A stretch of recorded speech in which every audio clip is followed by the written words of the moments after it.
ओम नमः सिद्धेभ्यः। नमो अरिहन्ताणं, नमो सिद्धाणं, नमो आयर्याणं, नमो उवज्झायाणं, नमो लोये सव्वसाहुणम्। मंगलं भगवान् वीरो, मंगलं गौतमो गणी, मंगलं कुन्दार्यो जैनधर्मोऽस्तु मंगलम्। सर्वमङ्गल्यमङ्गल्यं सर्वकल्याणकारकं, प्रधानं सर्वधर्माणां जैनं जयतु शासनं, जैनं जयतु शासनं।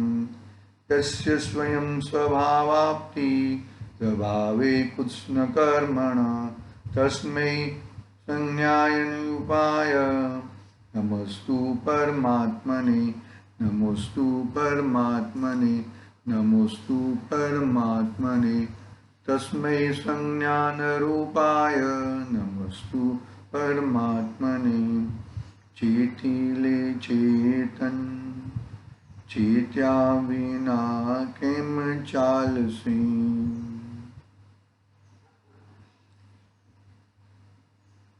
समर्थाचार्य देव पूज्यपाद स्वामी का ये महान ग्रंथ इष्टोपदेश, उसके ऊपर अपना स्वाध्याय चल रहा है।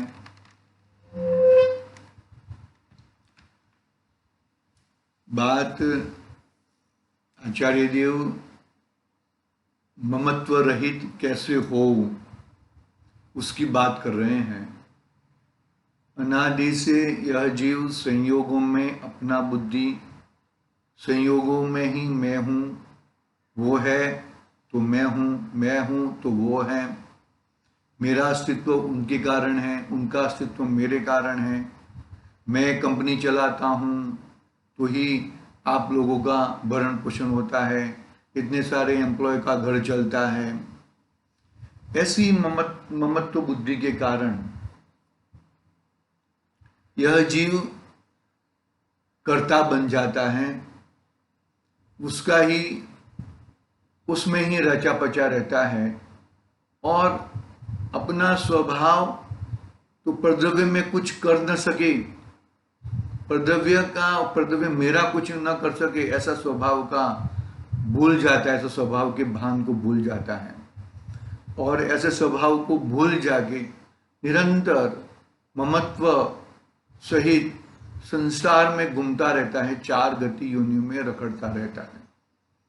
आएगी बात 28वीं गाथा में, ये बात जरूर आएगी कि संयोगों में संयोग बुद्धि, संयोगों है लेकिन संयोग बुद्धि, ममता करना, ममता उसमें अपनापन करना, वो जो बुद्धि है वो बुद्धि तोड़ने की बात है।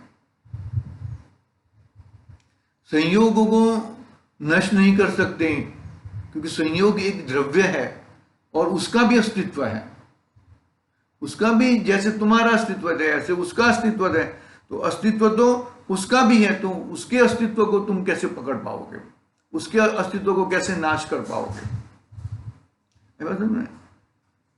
देखो गाथा क्या है, एको हम निर्ममम, मैं एक हूं और एक होने के कारण दो नहीं है, बरोबर है, दो नहीं है। कल भी बात कही थी, बरोबर है, क्या कैसी बात की थी कि सामान्य द्रव्य और विशेष द्रव्य, तो विशेष द्रव्य में वही द्रव्य की पर्याय, वो एक समय की होने से वो मेरे से भिन्न है। पकड़ने जैसी बात है भाई ये। वो द्रव्य, भले वो द्रव्य की पर्याय है लेकिन वो एक समय की पर्याय है और वो एक समय की पर्याय वो नष्ट हो जाने वाली है, दूसरे समय नष्ट होने वाली है। यदि वो पर्याय मेरी है, वो पर्याय ही मैं हूं, वो पर्याय, तो पर्याय के कारण, तो पर्याय नष्ट होने से तू भी नष्ट हो जाएगा। मतलब बात को पकड़ने जैसी बात है भैया ये। तुम बहुत ऊंची बात है, याद रखना, बहुत ऊंची। निर्मल पर्याय का कर्ता तू नहीं है। अपने स्वभाव का, अपना त्रिकाली सामान्य ध्रुव, अपना ज्ञायक, उसको पकड़ने से निर्मल पर्याय प्रकट दी है, बरोबर है, वो है। लेकिन तुझे तो पकड़, हर हमेश तू कौन है और तेरा स्वरूप क्या है, वही तुझे पकड़ना है। देखो यहां पर गुरुदेव क्या कहते हैं कि निर्मम हूं, मारो स्वभाव ध्रुव एक रूप रहनार, दरेक अवस्थाમાં સદસપણે સળંગ ટકનાર, તે હું નિર્મમ છું। એટલે મેરા यह राग, या राग शरीर कर्म એ મારા અને मैं उसका અને હું એનો, ऐसी अभिनिवेश, अभिनिवेश मिथ्या अभिनिवेश से रहित हूं। मतलब भाई देखो कि बाहर की सब परिस्थितियां है, बरोबर है। कल भी हमने बात किया था, बहुत सारे मुनि राजों का उदाहरण दिया था, लेकिन वो सब होने के बावजूद भी मैं इन परिस्थितियों से मैं पार हूं। पकड़ने जैसी बात है ये अंदर में रुचने जैसी बात है। अंदर यदि रुचेगा नहीं तो कार्य नहीं होएगा। ऊपर ऊपर की बात नहीं है। निर्ममत्व होना बहुत ही जबरदस्त पुरुषार्थ लगता है। पानी में रहते हुआ कमल पानी से अलिप्त है, पानी से जुदा है। किस तरह से? अरे हम कमल के स्वभाव के समीप जाकर जब हम देखते हैं तब पानी कमलिनी के पत्र को छुआ तक नहीं है। ठीक इसी तरह हम अपने आत्मा स्वभाव को देखते हैं, अपने आत्म स्वभाव में हम जागते हैं, अपने आत्मा स्वभाव के पास जाते हैं तो परद्रव्य मेरे आत्म स्वभाव को छुआ तक नहीं है। बहुत ही कड़क बात है। बहुत बोले तो तुम अरे अलिप्त हो सकते हो, तुम ये संयोगों में रहते हुए भी संयोगों से जुड़े हो। संयोग बुद्धि को हटाना है, संयोग के साथ ममत्व पना हटाना है, संयोग को हटाना नहीं है। संयोग इष्ट है अनिष्ट ऐसा कुछ नहीं है। संयोग के प्रति इष्ट अनिष्ट बुद्धि को हटाना है। आई बात समझ में? संयोग के प्रति यदि जो तुम इष्ट अनिष्ट बुद्धि नहीं हटाए तो फिर संसार यूं ही चलता रहेगा, और संसार चलता रहेगा तो फिर तुम्हारा कल्याण कैसे होएगा भैया? आई बात समझ में? बहुत ही गंभीर बात है, बहुत ही जबरदस्त बात है। यदि इस बात को तुमने नहीं पकड़ा, इस बात को तुमने नहीं देखा तो कल्याण होना मुश्किल है। देखो क्या कहते हैं, मिथ्याभिनिवेश यानी कि ऐसे ममत्व वाले परिणाम, ऐसे कर्तृत्व वाले परिणाम, मैं और तू एक में एक है ऐसे परिणाम, बरोबर है। इन परिणामों से, ऐसा मिथ्याभिनिवेश से क्या है, इससे मैं रहित हूं। अहम एक को खलु शुद्धो, ममता रहित हूं मैं। आए ना तो 23 नंबर की गाथा है समय सार ग्रंथादिराज में, अहम एक को खलु शुद्धो, तो मैं खरेखर शुद्ध हूं।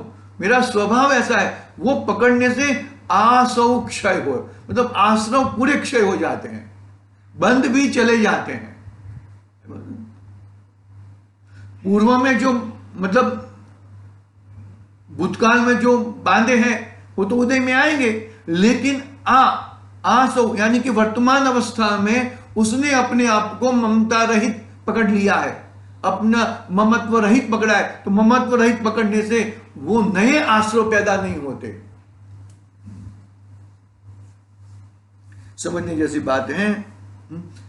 हूं वस्तु तरीके ध्रुव छू, दरेक पर्यायમાં સળંગ રહેનારો એનો એ હું છું, અને આ મારા હું એનો એવા મિથ્યાભિપ્રાયથી રહિત છું। હવે કર્મ ખરા કે નહીં આત્મા, હવે કર્મ ખરા કે નહીં આત્માના? અહીં તો કહે છે ભાઈ, પુણ્ય પાપને વિકલ્પનો જે રાગ ઉઠે છે એ રાગ, અને હું એનો ये मिथ्या दर्शन, मिथ्या अभिप्राय, इससे मैं जुदा हूं, इससे मैं रहित हूं। पकड़ में आनी चाहिए बात को, यदि पकड़ेगा तो ही पाएगा। बाकी ऐसे ऐसे वस्तु को पकड़ना है, द्रव्य को पकड़ना है, पर्याय को नहीं पकड़ना है। वस्तु को पकड़ेगा तो ही तेरा कल्याण होएगा, अन्यथा कल्याण होने वाला नहीं है। देखो आगे पढ़ते हैं।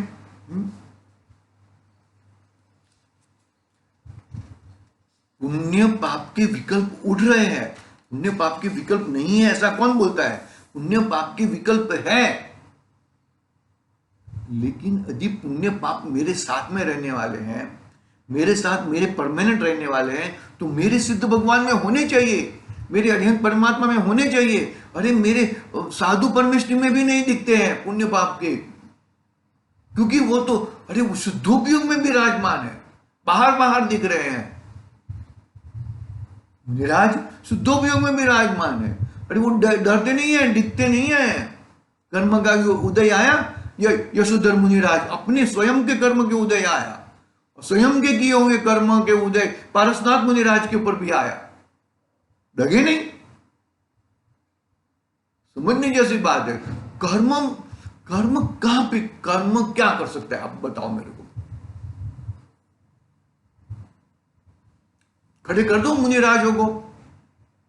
कर्म की उदय आए, गजकुमार मुनिराज के ऊपर व्यापरी ने चढ़ाया, ऊपर सगड़ी चढ़ाई, लेकिन भाई जो जल रहा है वो हकीकत में मैं नहीं हूं, वो जल रहा है वो मैं नहीं हूं, केवल ज्ञान ले लिया। समझना भाई, जो तुमने कर्म बांधे वही उदय में आने वाले हैं, और कोई कर्म उदय में नहीं आने वाले हैं भैया।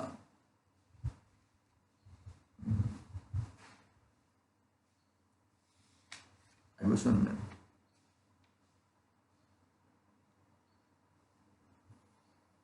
बात को पकड़ लो।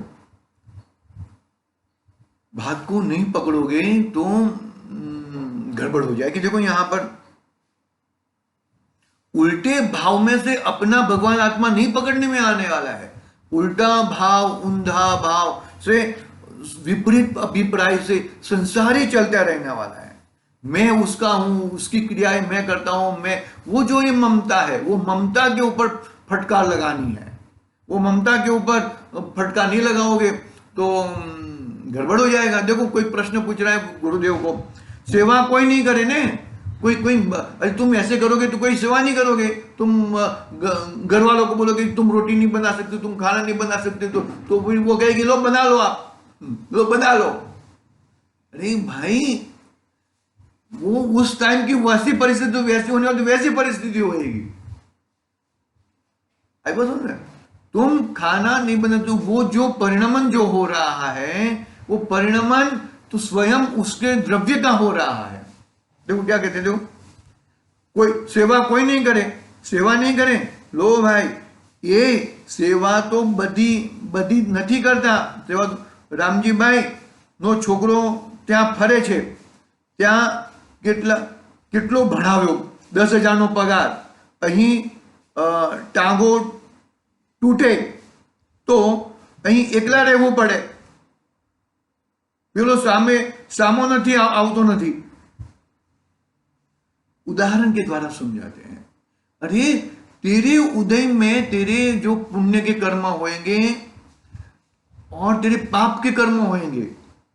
अरे पुण्य होंगे तो आसमान से तेरे को कोई सेवा करने के लिए आ जाएगा, और पाप होंगे तो सामने खड़े होंगे तो भी सेवा करने के लिए नहीं रहेगा। राम जी भाई का पैर टूट गया, बेटा फॉरेन में है, समझो कौन सेवा करने के लिए आया है, फिर भी नहीं आया। अरे भाई पुण्य है तो तेरे सामने सब खड़े हो जाएंगे भैया। बात को समझना चाहिए। मतलब ये सब कर्म नचा रहे हैं, और कर्म तेरे को बाहरी अवस्था में काम कर सकते, अंतरंग की अवस्था में तो तू ही अपना अपना कर सकता है, बाकी और कोई कुछ कर सकता नहीं है। बस बहुत अच्छी तरह से शांति से हमें समझना चाहिए। समझेंगे तो ही अपना कल्याण होएगा, अन्यथा कल्याण नहीं होएगा। चलो आगे पढ़ते हैं, हम भावार्थ पढ़ते हैं इसमें से, भावार्थ में से, और उसकी चर्चा करते हैं आगे। देखो भावार्थ क्या है। द्रव्य स्वभाव से आत्मा एक है। द्रव्य जो है अपने गुणों और अपने परिणाम से भरा पड़ा है।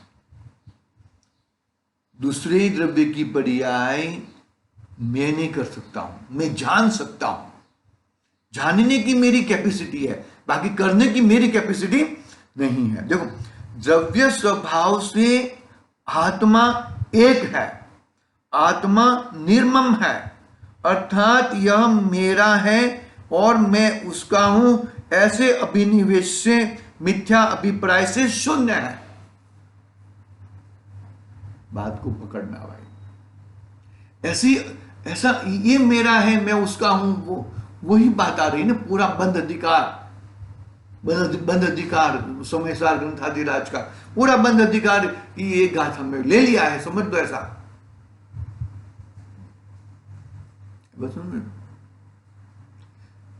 कहने का भावार्थ यहां पर आचार्य देव क्या कहना चाहते हैं वो एक अच्छी तरह से हमें समझना है।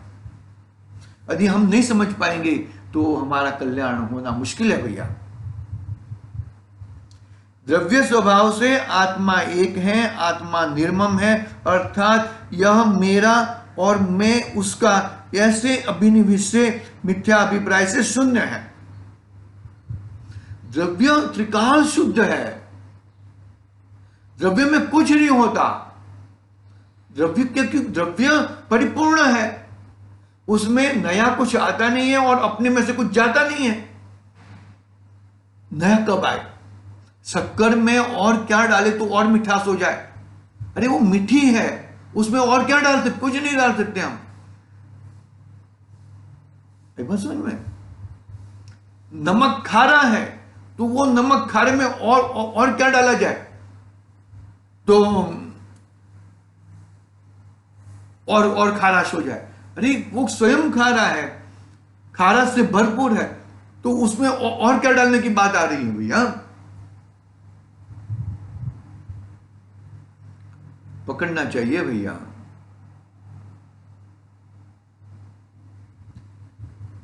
मेरे में संपूर्णता है, पूर्णता है, और वो पूर्णता के लक्ष्य ही अपनी बात, अपनी चीज को पकड़ में आती है।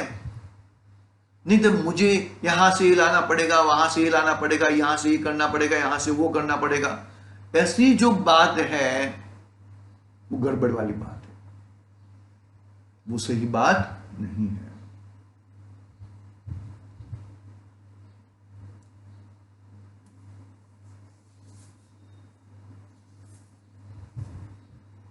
द्रव्य स्वभाव से आत्मा एक है, आत्मा निर्मम है, अर्थात यह मेरा है और मैं उसका हूं, ऐसा अभिनिवेश से, मिथ्या अभिप्राय से शून्य आत्मा शुद्ध है, अर्थात द्रव्य कर्म भाव कर्म से रहित है। वह ज्ञानी अर्थात स्वपर प्रकाशक स्वभाव वाला है।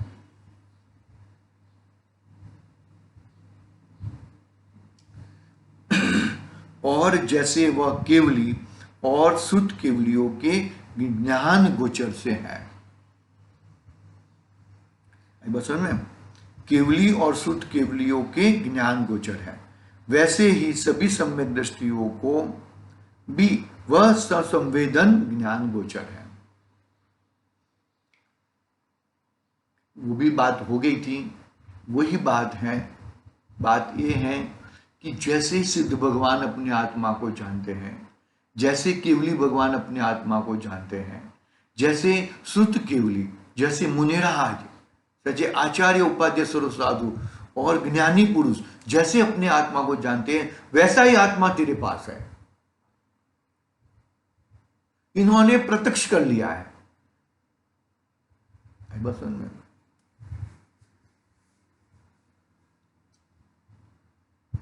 जैसे वह केवली और शुद्ध केवलियों के ज्ञान गोचर हैं, वैसे ही सभी सम्यक दृष्टियों को भी वह ससंवेदन ज्ञान गोचर है। कर्म संबंधित शरीर, स्त्री, पुत्रादिक बाह्य संयोगी पदार्थ तथा विकारी भाव आत्मा के चैतन्य स्वरूप से सर्वथा भिन्न है। आत्मा के चैतन्य स्वरूप से सर्वथा भिन्न है। सर्वथा भिन्न है, हाँ सर्वथा भिन्न है। थोड़ा भी नहीं, थोड़ा भी नहीं। 100% 100% शरीर शरीर में है और 100% आत्मा आत्मा में है। दोनों तद्दन भिन्न है, अत्यंत अभाव है। 10% नहीं, 10% भी नहीं, 0%। भाई बस में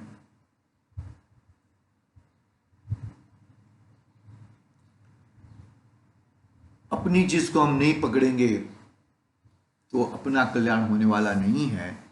और हम हमारा कल्याण निर्ममत्व से, किसी भी चीज के ऊपर ममत्व भाव करने से अपना कल्याण होने वाला नहीं है। वैसे ही सभी सम्यक दृष्टियों को भी वह ससंवेदन ज्ञान गोचर है। क्या कहा 5वीं गाथा में, क्या कहा समय सार ग्रंथादिराज में, कि आगम का सेवन, युक्ति का अवलंबन और परापर गुरु का उपदेश, वो तो है, वो तो अनादि निधन है, लेकिन उससे तूने क्या किया है? आगम का सेवन, आगम में क्या है? परापर गुरु का उपदेश, युक्ति का अवलंबन। तो इससे तूने ससंवेदन किया कि नहीं किया? अभी जो तूने ससंवेदन नहीं किया तो वो मिले या नहीं मिले कोई फर्क ही नहीं पड़ता। चिकनजी मिला, गर्मी में से आए हैं और चिकनजी मिला, और चिकनजी यानी कि शरबत मिला, तो मिला तो भाई तूने उसका ग्रहण करके तेरी प्यास बुझी कि नहीं बुझी? यदि तुझे वो तूने ग्रहण ही नहीं किया, वो बाहर ही ऐसे ऐसे ही पड़ा है और तेरी प्यास भी नहीं बुझी, तो फिर वो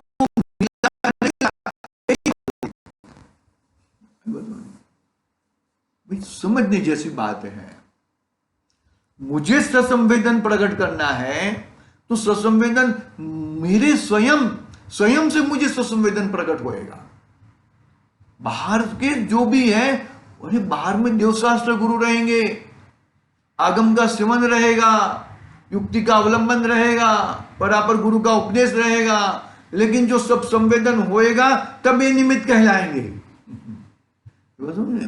देवशास्त्र गुरु का, तत्वों का, सब चीजों का रहेगा, हर चीज रहेगी, लेकिन उससे तेरा कार्य होएगा तो ही वो काम में आएगा। बाकी अन्यथा वो तो आए हैं, जैसे आए हैं वैसे चले जाएंगे। चले जाएंगे मतलब उनका नाश नहीं होता है, वो तो परमानेंट है। बस समझ में, तेरा वो समय चला जाएगा। भाई ऐसा हर बार नहीं आता है ये चीज।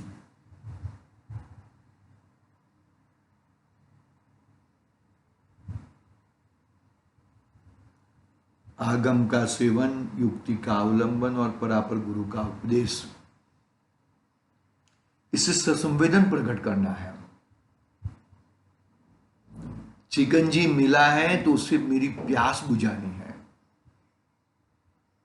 और शांति प्राप्त करनी है, सुख का अनुभव करना है। ठीक इसी तरह भैया, तुझे तेरी वस्तु बताई, वस्तु का एहसास करके, वो वस्तु का विश्वास करके अपने में समा जाना है। अपने में समा जाएगा तो ही कल्याण होएगा। देखो क्या कहते हैं यहां पर, सभी सम्यक दृष्टि को भी वह संवेदन ज्ञान गोचर है।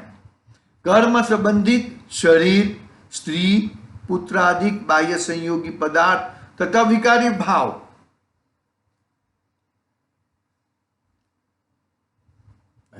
कर्म संबंधित शरीर, कर्म यानी कि द्रव्य कर्म, भाव कर्म, उसका प्रदर्शन कहां पर होता है? नो कर्म में होता है। जो भी तुझे नो कर्म दिख रहे हैं ना, वो तेरे भाव कर्म के और भाव कर्म से द्रव्य कर्म का फल है, याद रखना। कर्म संबंधित शरीर, स्त्री पुत्रादिक बाह्य संयोगी पदार्थ तथा विकारी भाव आत्मा के चैतन्य स्वरूप से सर्वथा भिन्न है, सर्वथा भिन्न है। इतना भी तेरा वो नहीं है।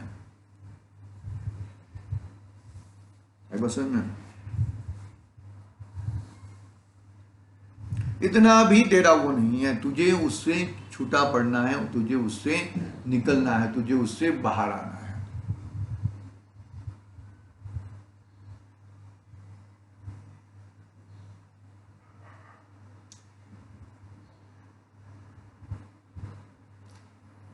आई बचपन में इस तरह अपनी 27वीं गाथा पूरी हो रही है। विकारी भाव भी जीव का नहीं है, याद रखना। विकारी भाव किसके कारण पैदा हुआ? मोह के कारण। बरोबर है, बात सही है, मोह के कारण। मोह तो मोह जीव का नहीं है। क्यों भाई? मोह जीव में पैदा होता है ना। क्रोध मान माया लोभ राग द्वेष, हाँ जीव में पैदा होते हैं, ना नहीं बोलते हम। अशुद्ध निश्चय नहीं से वो जीव के कहे जाते हैं। लेकिन जब मैं एक देश शुद्ध निश्चय नहीं से अपनी आत्मा को देखता हूं, हाँ, साक्षात शुद्ध निश्चय नहीं से अपने आत्मा को ग्रहण करता हूं, तो वो चड़प्पू चक्कर हो जाते हैं। वो मेरे में रहते ही नहीं। यदि मेरे में रहते तो मेरे में रहने चाहिए, हमारे सिद्ध भगवान में भी होने चाहिए, नहीं है। इसके लिए वो परद्रव्य के खाते में डाल दिया, विकारी भाव को भी परद्रव्य के खाते में डाल दिया, और वो विकारी भाव को परद्रव्य में खाते में डालने से वो मेरे नहीं है। ठीक है, 28वीं गाथा कल प्रारंभ करेंगे। आज के लिए उत्थानी का पढ़ लेता हूं। फिर भावक भावना, भावक यानी कि भावना करने वाला विचारता है कि संयोग से संयोग के क्या फल है, संयोग के क्या फल है। अर्थात इसका अर्थ यह है कि देहादिक के संबंध से प्राणियों का क्या फल मिलता है, क्या फल मिलता है, वह स्वयं समाधान करता है। अभी शिष्य पूरा बरोबर हो गया। आचार्य देवी लिखते हैं, लेकिन वो शिष्य की भ्रांति से लिखते हैं, ऐसा देखते हैं हम। 28वीं गाथा का विचार कल करेंगे। आज के लिए ओम नमः सिद्धिभ्यः। निज निधि निज में बताई यह आनंद उपकार है, उसके लिए जिन वाणी माँ को वंदना 7 बार।